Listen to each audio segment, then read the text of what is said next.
A paz do Senhor Jesus a todos, bom dia a todos aí, os irmãos.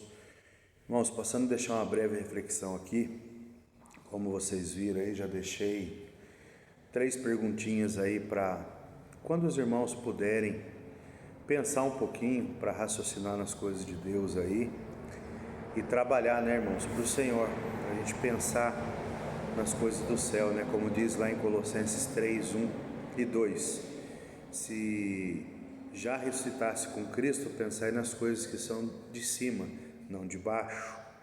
Mas enfim, vamos lá. Provérbios 28, 13. Vamos fazer uma breve reflexão aqui. Diz assim a palavra do nosso Senhor: o que encobre as suas transgressões nunca prosperará, mas o que as confessa e deixa alcançará misericórdia. Eu vou trazer aqui alguns convites do nosso Senhor para toda a humanidade. Alguns convites do nosso Senhor Jesus a toda a humanidade. Primeiro convite: confissão dos pecados. Irmãos, só há salvação se houver conversão. Para haver conversão, eu preciso fazer o quê?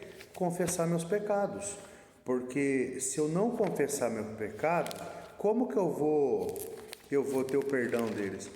Ah, mas pastor, Deus já sabe que eu sou pecador, Deus sabe todas as coisas. Ele sabe, mas Ele quer ouvir o que, irmãos? A minha e a sua confissão.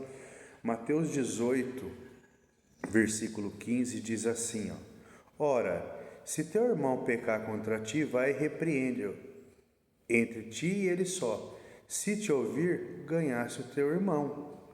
Mas se não te ouvir, leva ainda contigo 1 ou 2, para que pela boca de 2 ou 3 testemunhas, toda a palavra seja confirmada. E se não a escutar, diz à igreja. E se também não escutar a igreja, considera-o como gentil e publicano.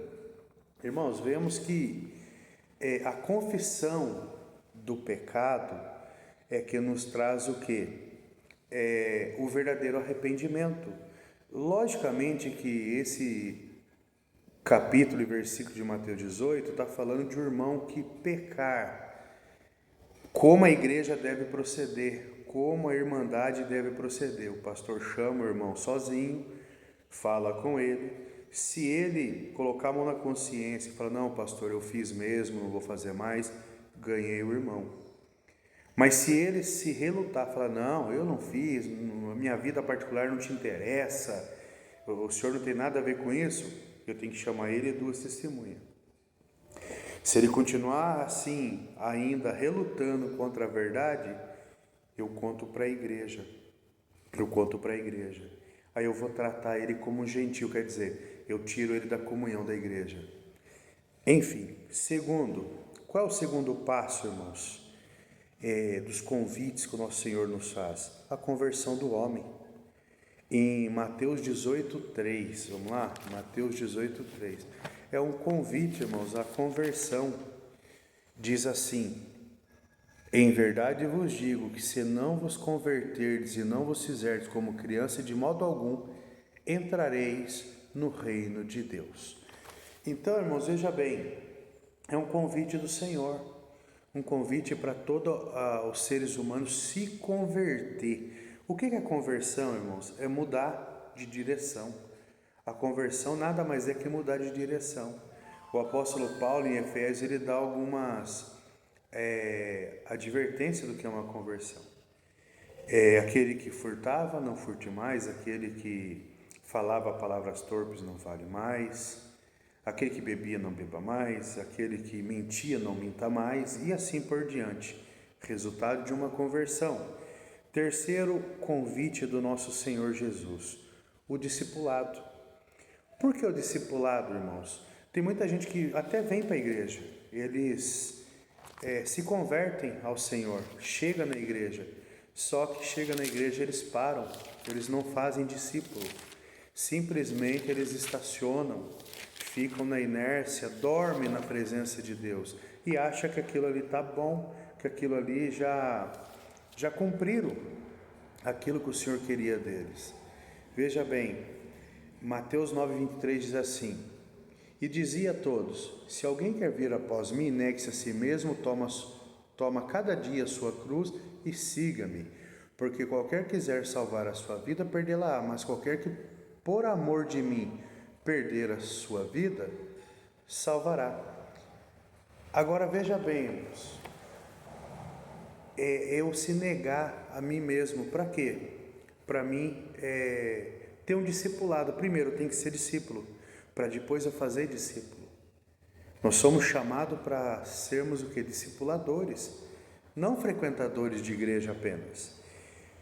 Amém? Quarto convite, irmãos. Quarto convite que o Senhor nos faz: o serviço. Opa, tem serviço? Tem. O Senhor nos chama para trabalhar, irmãos. Ele nos chama para a gente simplesmente erguer a mãozinha e falar: eu quero Jesus.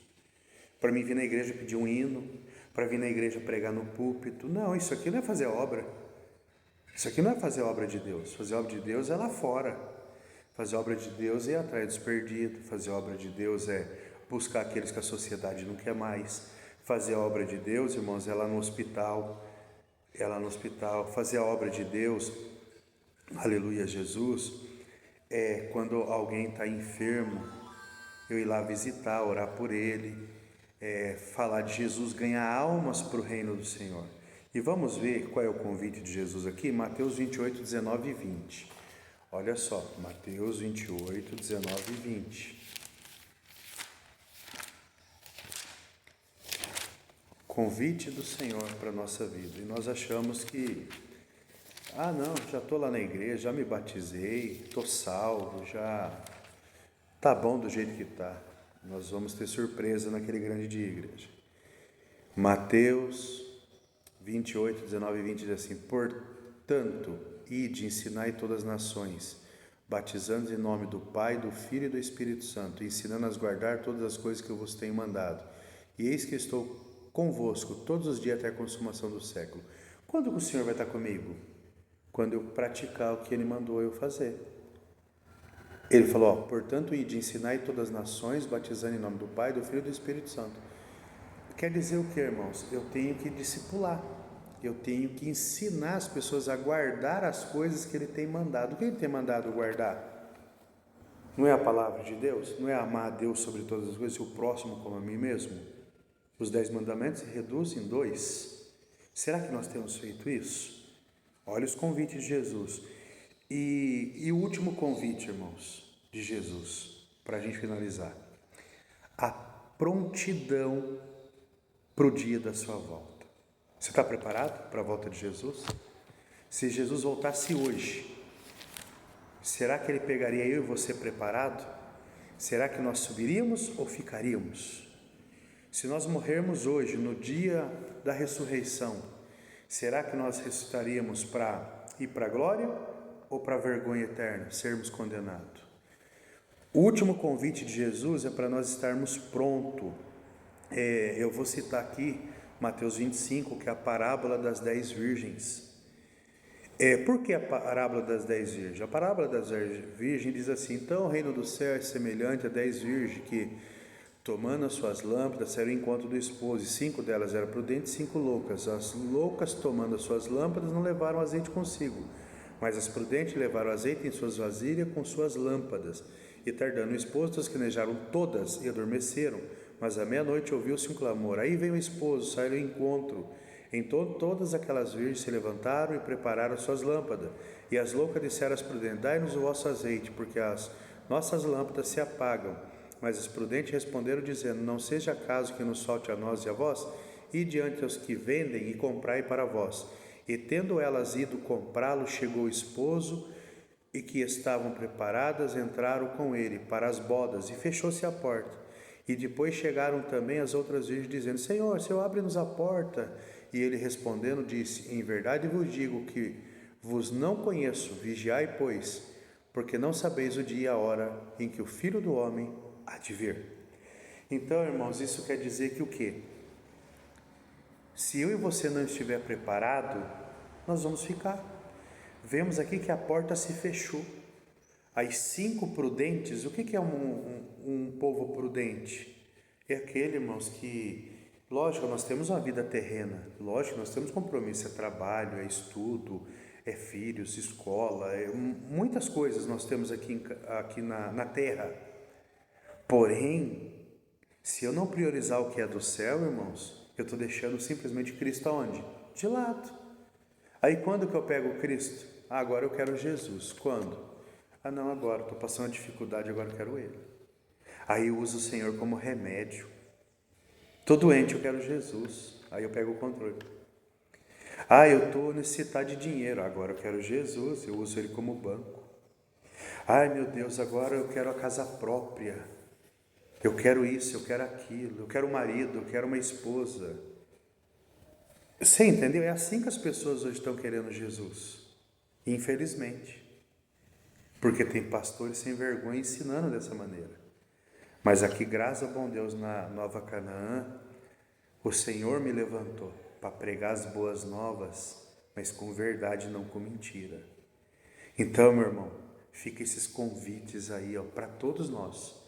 Pastor, mas esse convite é para quem ainda não quer Jesus, para quem não é batizado, para quem ainda não está membrado numa igreja. Não, irmão, esse convite é para todos nós. Porque a parábola das 10 virgens aqui, irmão, se a gente pegar no contexto, nós vamos ver que o azeite aqui, ele simboliza na minha e na sua vida a presença de Deus, o Espírito Santo. E quando as loucas pedem o azeite para as prudentes, as prudentes, não, vai faltar para vocês e vai faltar para nós também. Ou seja, a busca de Deus é individual. Nós adoramos a Deus no templo, no coletivo, mas a busca é individual. O seu tempo com Deus, como tem sido? Como tem sido o nosso tempo com Deus, igreja? Tem muita gente vivendo de aparência dentro da igreja, irmãos. Infelizmente, tem um monte de gente vivendo de aparência. Pastor, você não pode falar isso, que Deus me conhece. Só Deus pode me julgar. Aí eu te pergunto, você não tem medo disso, não? Porque se eu te julgar, se alguma de fora te julgar, agora se o Senhor te julgar. O próprio Jesus disse, lá em Mateus 10, não temais os homens, aquele que pode te matar apenas o corpo, mas temais aquele que pode matar o corpo e lançar a tua alma no inferno. Quem pode fazer isso? Só Deus. Então, meu irmão, aceita esse convite hoje. Desperta para uma vida de fé, uma vida de perseverança, uma vida de verdadeiramente luz. A gente busca desenfreada de Jesus, aquela sede, aquela vontade, aquele desejo, irmãos, pelas coisas do céu. Porque pode ver que as coisas da terra a gente não tem tempo ruim, pode estar chovendo, pode estar frio, você pode estar doente, você pode estar do jeito que for, você está lá. Mas para as coisas de Deus, irmãos, se a gente não vigiar, a nossa carne não quer. Pode ver, você pega no celular o dia inteiro você pega no celular. Uma simples pergunta que eu fiz ontem, nem todo mundo respondeu. Por quê? Porque priorizam as coisas que são da terra. Irmãos, prioridade a gente dá para as coisas de Deus. Mateus 6,33. Olha o que diz Mateus 6,33 e eu finalizo esse vídeo, tá? Olha o que diz lá. Mateus 6,33. Mas buscai primeiro o reino de Deus e a sua justiça, e todas essas coisas vos serão acrescentadas. Que coisa que vai ser nos acrescentada se eu buscar o reino de Deus e a justiça? O que eu comer, o que eu beber, o que eu vestir. A proteção de Deus, o meu Deus como meu provedor. Amém? Que Deus abençoe o teu dia. Lembrando, hoje à noite temos o nosso estudo bíblico. E lembrando, eu aguardo você nas 3 respostinhas aí que eu coloquei das 3 perguntas. Pense, responda lá. Se você errar, irmãos, ninguém nasce sabendo. Se você acertar, parabéns. Se você errar, parabéns também. É sinal que você teve tempo para o seu Deus.